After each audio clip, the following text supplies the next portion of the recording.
우리에게 오늘 주시는 말씀 마태복음 27장 1절부터 10절입니다. 신약성경 49쪽 마태복음 27장 1절부터 10절입니다. 새벽에 모든 대제사장과 백성의 장로들이 예수를 죽이려고 함께 의논하고 결박하여 끌고 가서 총독 빌라도에게 넘겨주니라. 그때 예수를 판 유다가 그의 정죄됨을 보고 스스로 뉘우쳐 그 은 30을 대장들과 장로들에게 도로 갖다 주며 이르되 내가 무죄한 피를 팔고 죄를 범하였도다 하니 그들이 이르되 그것이 우리에게 무슨 상관이냐 네가 당하라 하거늘 유다가 은을 성소에 던져 넣고 물러가서 스스로 목매어 죽은지라. 대장들이 그 은을 거두며 이르되 이것은 핏값이라 성전고에 넣어두니 옳지 않다 하고 의논한 후 이것으로 토기장이의 밭을 사서 나그네의 묘지를 삼았으니 그러므로 오늘날까지 그 밭을 피밭이라 일컫느니라. 이에 선지자 예레미야를 통하여 하신 말씀이 이루어졌나니 일러스되 그들이 그 가격 매겨진 자 곧 이스라엘 자손 중에서 가격 매긴 자의 가격 곧 은 30을 가지고 토기장이의 밭값으로 주었으니 이는 주께서 내게 명하신 바와 같으니라 하였더라. 아멘. 할렐루야. 3월의 마지막 날이 되어졌습니다. 2026년 우리가 새해가 되면 결심하고 또 마음에 다짐했던 것들이 있지만 한 달, 두 달 지나다 보면 잊혀지는 경우들이 또 많이 있고 내가 결심은 했지만 여전히 어렵구나라고 포기하는 일들도 있으리라 생각이 되어집니다.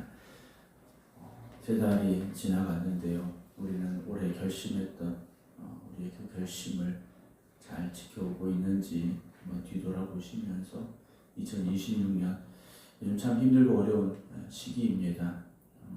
중동의 전쟁이 이렇게까지 우리에게 영향이 있을까 단지 기름값 걱정만 했는데 여러 가지 많은 상황에서 나라가 참 힘들고 어려워지고 있다라는 뉴스들을 보게 됩니다.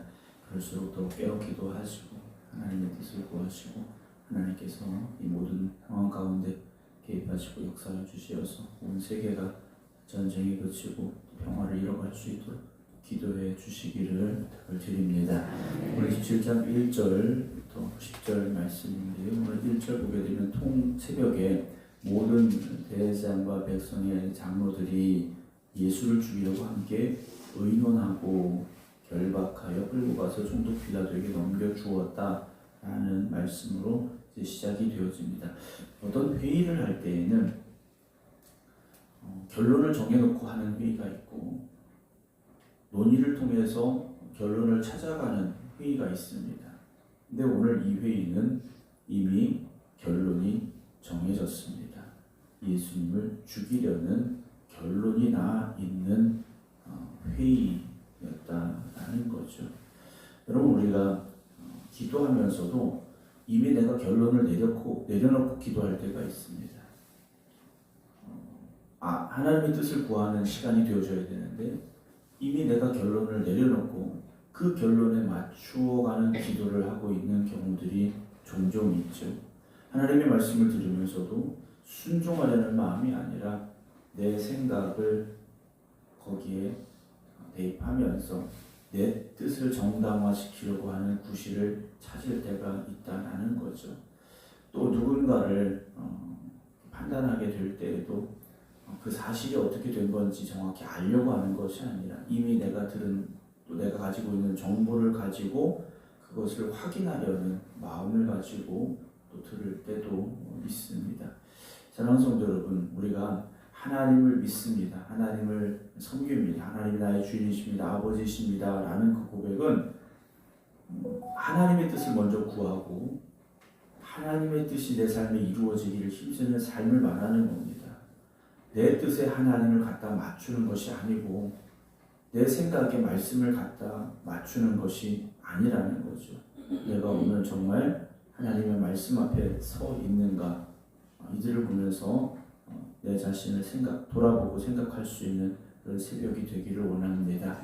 그래서 믿음으로 살아간다라는 건 내 생각을 끝까지 관철하고 밀어붙이는 것이 아니라 언제든지 하나님의 말씀 앞에 내가 엎드릴 수 있어야 됩니다.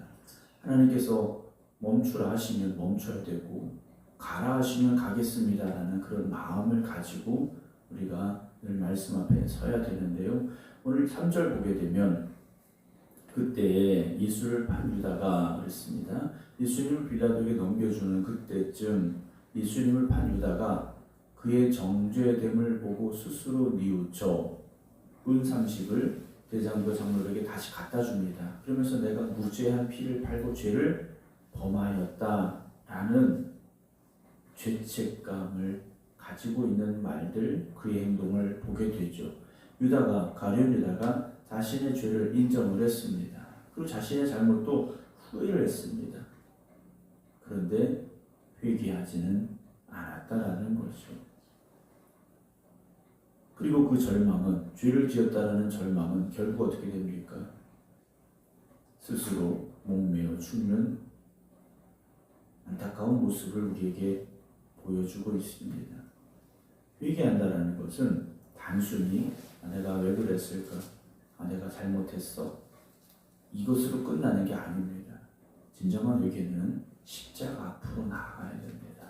주님 앞으로 나아가야 됩니다. 가룟 유다는 자신의 죄를 알았고 인정했습니다. 그러나 은혜의 자리에는 서지 못했기 때문에 스스로 자신의 목숨을 끊는 안타까운 결말을 맞이하고 말았습니다. 여러분, 우리가 살면서 실수하지 않을 수 없죠. 또 죄를 지을 때도 있습니다. 무너지는 거죠. 그러나 그 죄책감으로만 끝내지 마시고 후회함으로만 멈추지 마시고 은혜의 자리에 서시기 바랍니다. 회개라는 것은 내 죄를 인정하고 내 힘으로는 그곳에서 벗어날 수 없음을, 그 죄에서 자유로울 수 없음을 우리가 고백하며 주님 앞으로 나아가는 것이죠. 그래서 죄책감이 아니라 은혜의 자리, 십자가 앞에 설 수 있는 저와 여러분 되기를 주님의 이름으로 축원합니다. 이 종교 지도자들이 뭐라고 합니까? 그것이 우리와 무슨 상관이 있느냐 그래요. 가룟 유다는 무죄한 피를 팔았다 그래요. 예수님께 죄가 없음을 그도 알고 있다라는 거지 않습니까? 이 말을 들은 대제사장들과 장로들이요, 그럼 그게 우리가 무슨 상관인데? 라고 말하는 거예요. 네가 은 30을 받고 네 선생을 파는 거지, 그게 우리가 무슨 상관인데 네가 당하라 라고 말하고 있습니다. 그럼 대제사장들과 장로들은 예수님이 죄가 없다는 것을 몰랐을까?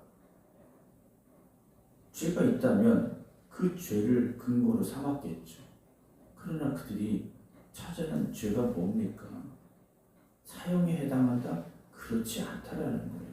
죄가 없으시다 이들도 알고 있었다라는 겁니다.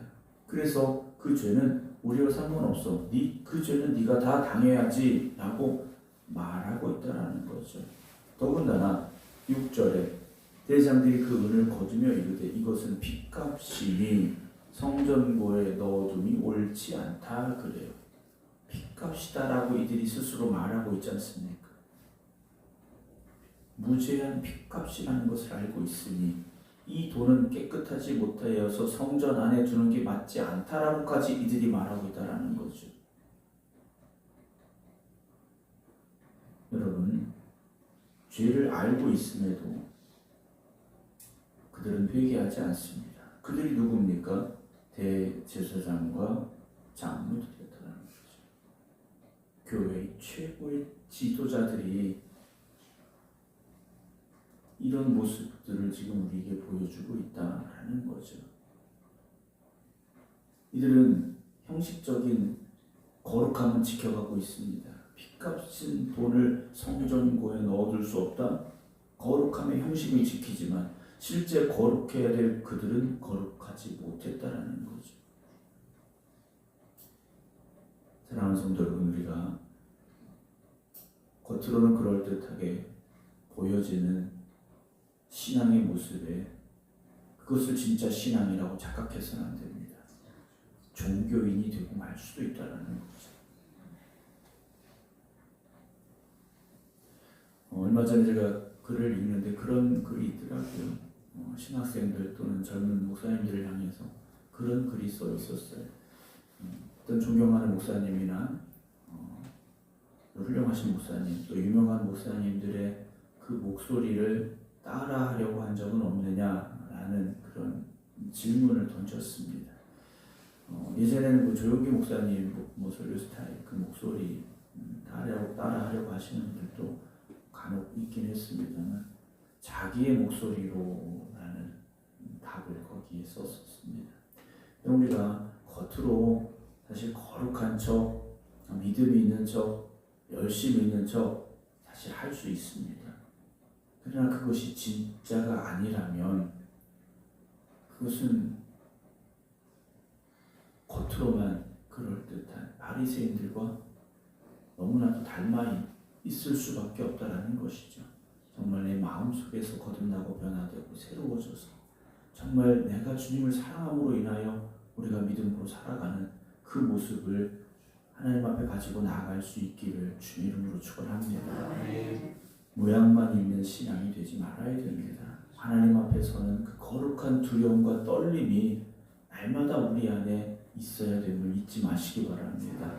그래서 형식적인 경건이나 보여지기 위한 신앙의 열심이 아니라 거룩하신 하나님 앞에 나아가는 피조물 된 우리가 가지는 거룩한 그 떨림과 두려움, 하나님을 향한 경외감을 잃지 않는 저와 여러분이 되어지길 원합니다.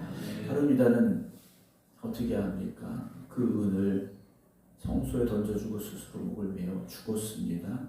그래서 대장들이 그 돈을 가지고 뭘 할까? 7절에 의논한 후에 이것으로 토기장이의 밭을 사서 예루살렘 성 앞에 있는 토기장이의 밭을 사서 나그네의 묘지를 삼게 되죠. 그러므로 오늘날까지 그 밭을 피밭이라 라고 일컫는다 라고 되어 있습니다. 여러분, 성경에 이미 기록되어진 대로 이 모든 일들이 진행되어 가고 있음을 앞에는 한 절 한 절 써 내려가고 있습니다. 그래서 9절에 이에 선자 예레미야를 통하여 하신 말씀이 이루어졌나니 일러스되 그들이 그 가격 매겨진 자 곧 이스라엘 자손 중에서 가격 매긴 자의 가격 곧 은 30을 가지고 토기장이의 밭값으로 주었으니 이는 주께서 내게 명하신 바와 같으니라 하였더라 라고 되어 있습니다. 하나님은 하나님의 뜻과 계획하심 안에서 예수님을 지금 십자가의 길로 이끌어 가고 계십니다. 그리고 그 되어지는 상황들은 이미 성경에 말씀되어진 대로 하나하나 이루어져 가고 있음을 또한 보게 되죠. 물론 이 말씀을 기록한 마태가 그 당시의 모든 것을 다 깨닫고 있었던 것은 아니라고 마태복음 전반부도 말씀을 드렸습니다. 시간이 지나고 나서 보니 하나님께서 그때 말씀하셨던 구약의 그 말씀이 여기서 이렇게 이루어졌구나 라는 것들을 깨달아 가기 시작했다라는 것이죠. 오늘도 우리는 하나님의 뜻과 계획하심 안에 있습니다. 그렇다면 우리의 삶은 하나님의 뜻과 계획하심 가운데서 살아가는 삶이 되어져야 됩니다. 하나님의 구원의 역사를 이루어가는, 하나님께서 이 땅에 하나님의 나라를 이루어가고자 하시는 그 뜻과 계획하심 안에서 우리가 아름다운 믿음으로 하나님의 기쁨이 되는 삶을 살아갈 수 있기를 원합니다. 물론 우리가 완전하진 않습니다. 그래서 때로는 실수할 수도 있고 때로는 죄 앞에서 흔들릴 때도 있을지 모릅니다. 그러나 후회함으로 끝내지 마시고 다시 십자가의 은혜 앞에 서시기 바랍니다. 우리가 사순절을 보내고 고난주간을 보내는 건 스스로를 자책하고 정죄하라는 시간이 아닙니다. 다시 십자가의 은혜를 기억하고 그 십자가 앞에 우리가 온전히 서겠습니다 라는 고백이 있는 사순절 또 고난주간이 되어져야 됩니다. 오늘도 우리가 때로는 가룟유다 같을 수도 있고 대제사장이나 장로들 같을 수도 있습니다. 그러나 거기서 끝나는 것이 아니라 십자가 앞에 다시 선다면, 주님의 십자가를 붙잡는다면 우리에게는 새로운 소망의 자리가 열려질 것이고 새로운 사명이 주어질 것이고 그래서 하나님 앞에 아름답게 쓰임받는 하나님의 일꾼들이 되어질 줄로 믿습니다. 오늘도 십자가만 바라보며 나아갈 수 있는 저와 여러분 되기를 주님의 이름으로 축원합니다. 기도하겠습니다. 사순절 36번째 헌금 안금연 권사님 오늘도 기도하며 하나님 앞에 드립니다. 하나님 앞에 간절한 기도의 제목으로 기도하는 권사님 하나님 그 기도에 응답하시고 역사하여 주시옵소서. 오늘도 주님 앞에 나와 깨어 기도드리는 성도들 또 각자의 기도의 자리에서 깨어있는 성도들 주님께서 함께하여 주시옵소서. 우리가 연약하고 부족할지라도 다시 주님의 십자가 앞에 서게 하시고 회개함으로 용서받게 하시고 다시 은혜의 자리에 설 수 있는 저희들 되게 하여 주시옵소서. 은 30일 주님을 바랐던 가룟 유다의 그 비극적인 마지막을 우리가 보았습니다. 또 죄 없으신 주님을 은 30에 샀던 대장들과 장로들의 모습도 또한 보게 됩니다. 오늘 우리가 혹시나 나의 이익을 위해서 주님을 팔아넘긴 적이 있다면 나를 위해서 우리의 신앙을 포기한 적이 있었다면 우리가 깨닫게 하시고 내가 주를 위하여 충성하겠습니다. 내가 주님의 나라를 위하여 헌신하겠습니다. 고백할 수 있는 결단이 있게 하여 주시옵소서.